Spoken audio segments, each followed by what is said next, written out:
People Leading People is a podcast about the stuff that pops up when you lead people at work. Join Brennan McEachran, CEO of Soapbox, and me, Jillian Gora, Customer Experience at Soapbox, as we interview the people leaders that inspire us most. Hey listeners, welcome back to Season 2 of People Leading People. I'm Jill. I'm Brennan. And we're super excited to be back in your ears with a whole ton of awesome leaders to kind of interview for the season. Starting out today with Owen McCabe of Intercom. Owen is a serial entrepreneur. After starting 2 other companies, in 2011, he and his co-founder started Intercom, a messaging app for sales, marketing, and support that aims to make business personal again. The company became one of Silicon Valley's fastest growing startups, going from 1 million to 30 million ARR in 3 years. Today, the company has well over 450 employees and has raised $241 million in funding. More than 25,000 businesses, including New Relic, Sotheby's, and Shopify, use Intercom to connect with 1 billion unique people worldwide. Welcome, Owen. How you doing? Good to be here. Good. We're so happy to have you. We'll throw ourselves on the list of companies that use Intercom. I love Intercom. Thank you. I'm a huge Intercom advocate. Thank you. So that actually maybe leads us into reaching out. I think one thing really stuck out in a different podcast that you're talking about, which was, first of all, I think that you were a Kanye fan, and maybe depending on if he's on his meds or off his meds, we'll see. But the other piece of it is you talked very briefly about finding your authentic leadership style. And I think that's something that we don't get a chance really to go into often with a lot of people who had to discover it on the fly. So I know you think Kanye is an authentic person. I'll jab you on that as we go throughout. But I would love to kind of hear about kind of your path from your own words, starting, at the start, your first role at a workplace, all the way to, what got you into this seat now. Kind of walk us through your LinkedIn, if you could. So the LinkedIn narrative I could give you is probably the most sober, boring, sterile version of my story, and similarly anyone's story. So I'll go a little further back. The context in which I started to work for myself and really entered my career was my experience as a kid and a child in school. I was a nerdy kid. There's so many different types of nerds. For my part, I love technology and electronics. I used to watch a bunch of these futuristic shows. Beyond 2000 was one of them. Tomorrow's World was another. They talk about the future, flying cars, magical, fantastic things. But I also loved art, and I loved to draw and create different things. And, there was a point I thought I would be an actor. I played Hamlet in the school play, and that worked out well. But I was bullied in school. And there is a Hollywood version or idea of bullying where the kid gets punched in the stomach and his lunch money is taken. And while a punch in the stomach will be pretty damn painful, what does a lot more damage is the trauma experience from, existing in an environment over a very long period of time where the kid is not only underappreciated, but perhaps made think less of themselves, made feel like they're uncool, they're shitty, they're, not really deserving of the love that any human in the world is. And so, I grew up from the age of around 5 or 6 around these folks until I left high school at 17. A lot of these folks still in the picture, the bullying had finished by then. And, my story is so similar to the story of a lot of CEOs. You'd be surprised how many CEOs got bullied, where later in school, in high school, where this nerdy stuff, these endeavors, these things I was interested in, kind of were artifacts of the way in which perhaps I stood out and wasn't, a part of the popular groups, were things I could use to my advantage. And, early on, I think I was 16, I was, reaching out to companies to try and, leverage this technical understanding and knowledge I had. I was working as a freelancer, I was programming, I was making crappy little websites for, B&Bs in my hometown. And I was kind of using it as a lever and a vehicle to prove to these folks that, I was indeed worth something. I was indeed cool. I was, worthy of love, and was using this as an opportunity to validate myself. And so, that is the context required. That's the type of context required to understand why a person does what they do. The outside story and certainly the LinkedIn resume is more of the what, but the why is the fascinating piece. And so that had me really beat myself up and hold a very high bar for myself that said, you must prove to these, notional bullies, the names of which I've forgotten by now, that you are worthy, you are unique, you are special, you are wonderful. And there's a double-edged sword to kind of a set of characteristics you can take into the world from an experience like that. Of course, the great benefit apparently is the success it can bring for you. And, the power and the wealth and the popularity. And there is no human on this earth without an ego, and there's no ego that doesn't like those things.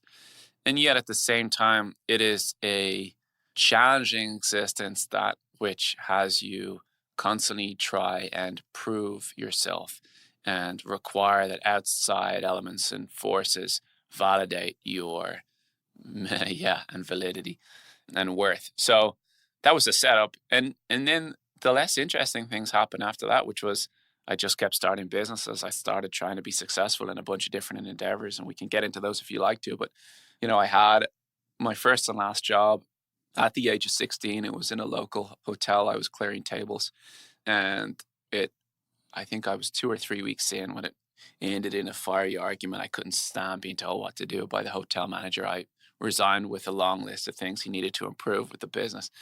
So that kind of gives you the understanding of the type of person I was before I started starting companies. And then you very quickly jumped from, that role to the CEO role.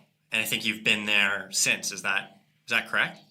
Yeah. I mean, CEO is a title you should typically hold pretty lightly. I was first the CEO of a one-person company. And then I was the CEO of a 4-person company. And now many, many, many hundreds of people are working in this company for which I'm the CEO of. So yes, I have been the CEO, but at different scales. And I think that's kind of what I want to get at is I've found anyways what is needed of the CEO at different scales and paces changes. And I think especially for an influential young kid, you hear or you read, what should a CEO do? What should you do? And what should I be like? And what, characteristics and attributes should I have? Did you ever feel as you kind of went through that trajectory that you had to prove you could do those things? Or were you always, and maybe you still are, but or were you always just trying to do it your way, trying to be you? No, I mean, every day I and we all are trying to fit into the environment around us. We couldn't actually communicate and connect if we didn't work according to some norms. Yeah. Like the way we greet each other and shake hands, etc. You could decide, no, I'm going to greet people by, bouncing my elbow off their chest. Right. But that is the definition of a crazy person in our society. Yeah. And so absolutely I've tried to fit in according to what the world expects of a CEO. Mm-hmm. Hence the challenge that is being and becoming your authentic self, whatever that may be, if there is such a thing. And that's a lifelong endeavor, and it's been a really fun journey for me over these past years. If you could describe what your authentic leadership self is in this moment, because it can shift depending on where you're at, like what your company is or kind of how many people are there and a million different factors. But what would you say today at Intercom with the number of employees that you have? What is your authentic leadership style right now? Yeah. So, if you're to describe anyone's, say, authentic style or personality or approach, it would be basically a definition of them, how would I say, in their most honest form, mm-hmm. without thinking too carefully about what others would think of them. Yeah. That said, as people grow and learn and develop, I think that what you would describe as authentic becomes the same thing. And that's what I personally aspire to and reach for. Mm-hmm. I think at this point, and of course part of this will be aspirational, and if we were to really make this interesting, we'd conduct a survey of the Intercom employees to see to what degree did they think this was bullshit. But I try and be direct with people. Mm-hmm. I try and be open and honest. I try and be vulnerable and let people know when I'm worried and scared. I try to not take myself too seriously. I try to be open about my desire to do things in love and in kindness. I try to show gratitude when it is appropriate, and it's always appropriate. But, when people do particularly good work, I want to make sure that that's recognized. Mm-hmm. I try to apologize when I've made mistakes. I try to let people know I don't have all the answers. I try to bring people into the conversations that matter to them. I try to not shy away from telling people things that they don't want to hear. And I try and promote an independent approach to thinking such that I can be more open, honest, and direct. And what I mean by that is there are a whole bunch of ideas in this industry about what you're supposed to do on a long list of topics. Mm-hmm. And if you wanted to be your true, authentic self, you're going to end up bumping against them. Or put another way, if you're going to be honest with the fact that you are unique in the world Mm-hmm. amongst this 7 billion odd people, you're not always going to fit into these status quo ideas. And in fact, the status quo ideas are often lagging indicators of the most interesting ideas that will be They're successful outdated. in any industry. That's right. Mm-hmm. And so a big approach for me is to try and tell people that this isn't necessarily the way, and that some of the most interesting companies and the biggest opportunities out there will come from swimming against the tide sometimes. Mm-hmm. You said a lot of great stuff about, how you like to be vulnerable and make sure that you have moments to offer gratitude when it's necessary and needed and deserved.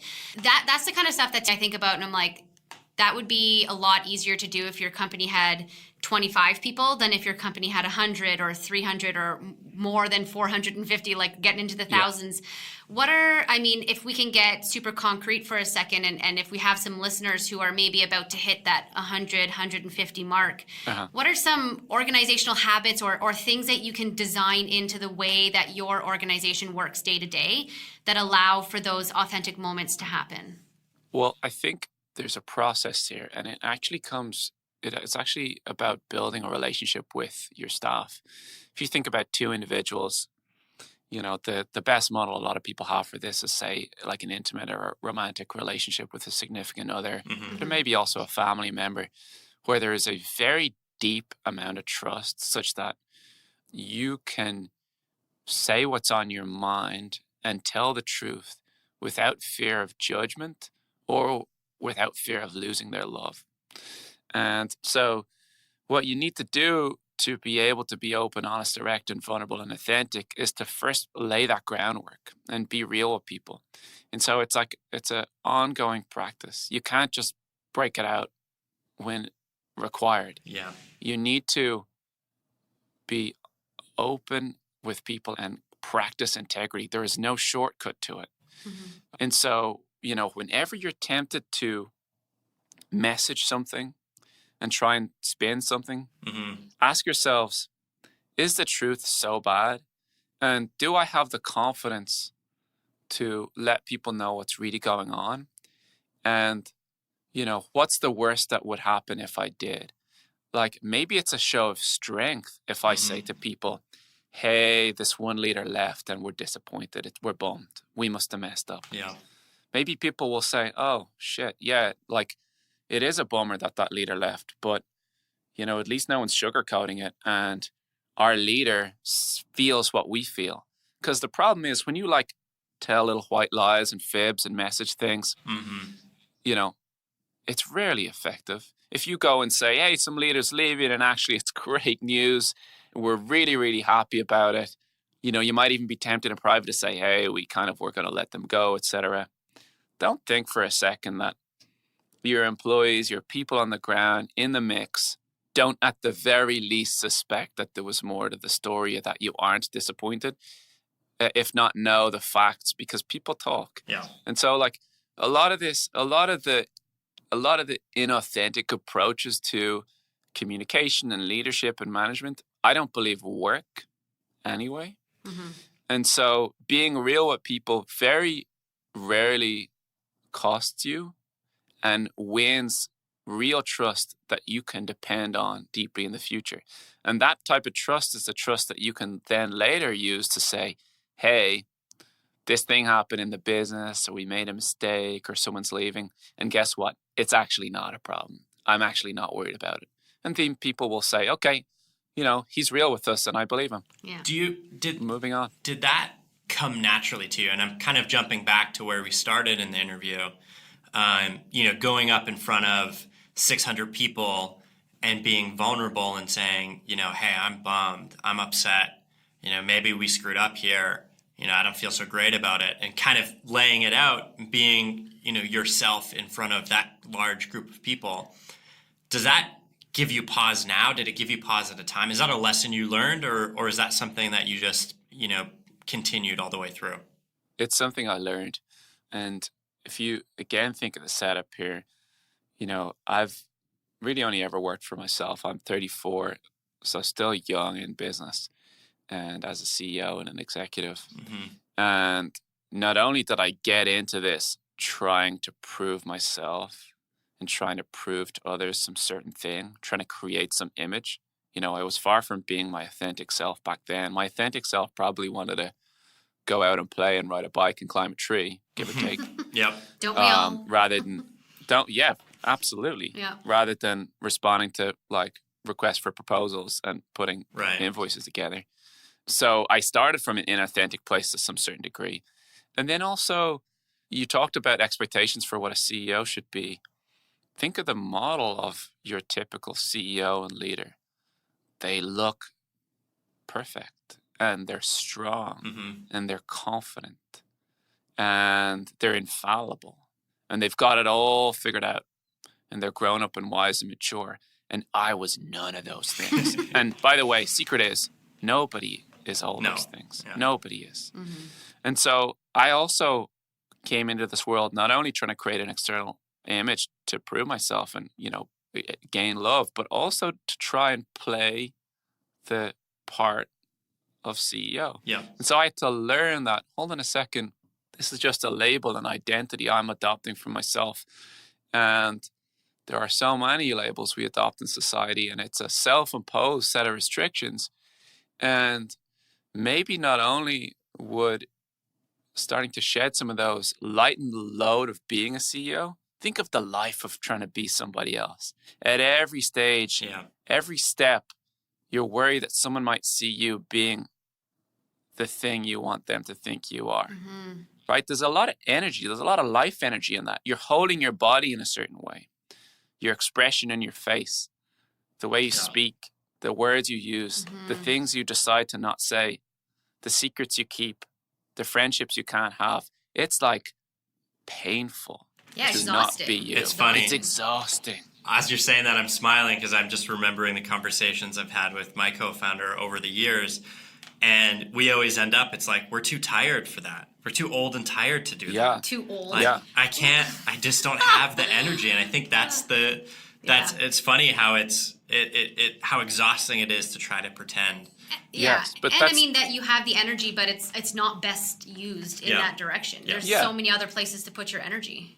That's right. But that is part of the gift that growth brings, where you start to see that you're living your life in silly ways and you're worrying about things you shouldn't. And so, for sure, yes, I had to learn how to be more authentic. And I really and deeply hope that when I look back, say 5 years from now, I'll be like, wow, that still wasn't me. It still wasn't me. Yeah. As you grow, you'll just learn more and more. Yes.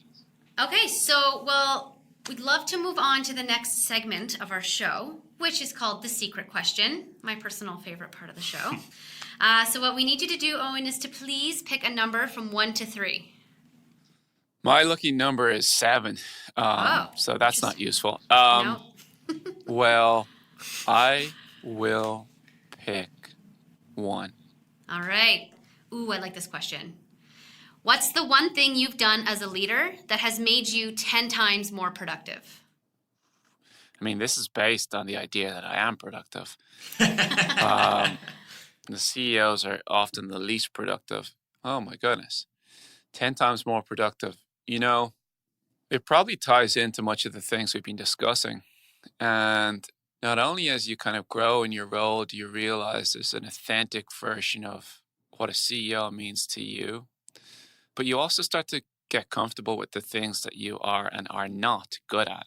Mm-hmm. And, I always say to people that true confidence is an internal thing, and it represents or looks like looking at yourself and wholly loving yourself, the good and the not good, or the the strengths and the weaknesses.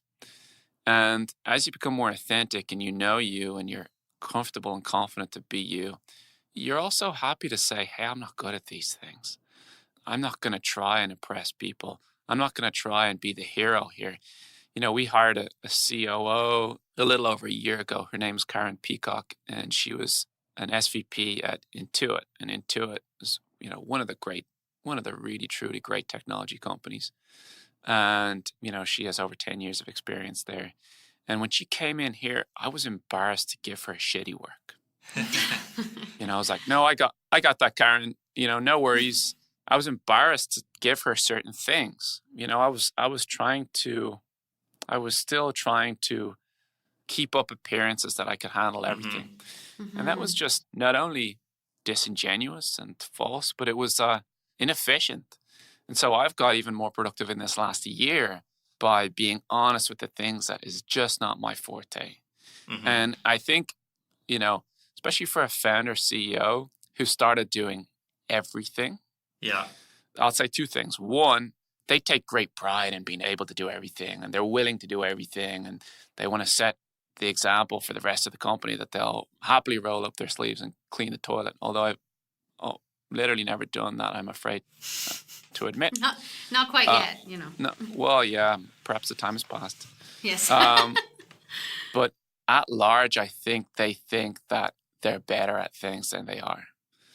That they, at any given moment, the jobs that they're doing that they think they need to do, I would fundamentally and deeply question that. And, a big part of the growth of a CEO, I think, is having the confidence to say, I'm not going to do most things. And actually, the value I do provide is less tangible than the productive work that everyone else does. And I'm going to be comfortable in my position and not worry about people questioning my value and worth and place, even if it means I'm not answering every damn email and I'm in a whole bunch of meetings and checking all the boxes and finishing out all the little itty-bitty tasks. So that's a big, big opportunity for every CEO to continue to pull themselves and extract themselves out of the details. And like I said, I think at large, if you think you're out of the details, I bet you could half the amount of things you're doing and be substantially happier and more successful. Totally. Great. And maybe the company be and more productive. Yeah, at the same time. Exactly. So I would probably gamble that has led to 10x more productivity for you. That's probably an okay gamble. Good. Cool. Well, thank you so much, Owen, for taking the time to chat with us today. We really appreciate your time and your story, and all of your advice was just fantastic. Cool. Yeah, I love chatting to you folks. Thanks for the questions. People Leading People is produced by Soapbox, an app that helps managers and employees work better together by giving them a place to manage their one-on-ones, team meetings, and company-wide discussions. Download it for free at soapboxhq.com/free. Special thanks to our editor, Joel North. If you liked what you heard today, do us a favor and give us 5 stars in the reviews. And if you're really feeling the love, leave a comment with a secret question you'd like us to ask in an upcoming episode.